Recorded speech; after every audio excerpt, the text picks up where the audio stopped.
সোহামনি একটা জিনিস দাবি করছে যে সে কোনো ইউটিউব চ্যানেলে কাজ করিনি, প্রথম হিরো আলমের সাথে কাজ করতেছে।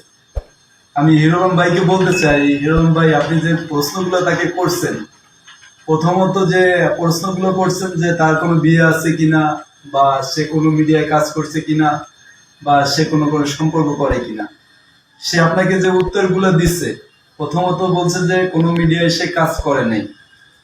সে আমার মিডিয়ায় কাজ করছে, এনসিভিশন ইউটিউব চ্যানেলে, আপনি খোঁজখবর নিয়ে দেখতে পারেন। তার মিডিয়া জগতে আমি প্রথম আনছি। দ্বিতীয়ত সে বলছে যে কোনো সম্পর্ক করে না। আচ্ছা, সম্পর্ক সে করে একটা, আমার জানা মতে আমি জানি, এটাও আপনাকে মিথ্যা বলছে। আর 3 নম্বর বিষয়টা হলো যে বলছে আপনাকে যে সে বিয়ে করেনি। আমি যতটুকু জানি সে বিয়ে করছে, তার একটা সন্তান আছে।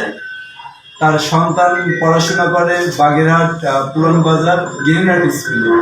আপনারা খোঁজ খবর নিয়ে দেখতে পারেন। যদি আপনি ভাই বিয়ে করতে চান নিরলো, তাহলে আমি জুনিয়র হিসেবে আপনাকে বলতে চাই যে আপনি একটু খোঁজ খবর নিয়ে করবেন। আর যদি বিয়ে করতে চান, এটা আপনার ইচ্ছা, আপনি বিয়ে করতেই পারেন, কিন্তু একটা সন্তানের সাথে বিধি থাকবে। আর যেহেতু আমি বাগেরহাটের ছেলে, আজকে বাগেরহাট জেলার প্রতিটি মানুষের কাছে আমি ক্ষমা চাচ্ছি।